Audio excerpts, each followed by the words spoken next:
Nikola, evo nas ovdje kod komšije tvog, ali tako? Da, evo viš. On malo drugačije drži od tebe, ali tako? Pa malo, viš, drugčije to. Da, ipak je to njemu pokriveno, ali tako? Ti imaš tamo drveće, on nema. Da. I viš, napravili ove jasne.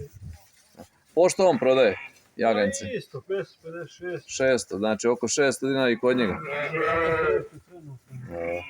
Vas dvojica, komšijski, ali svako ima negdje oko 50 komada, ali tako?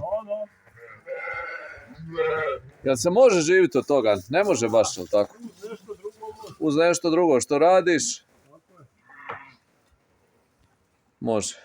Ali evo, pohvala, stvarno je pohvala kada vidi se da čovjek... Da, svašta on to uradio.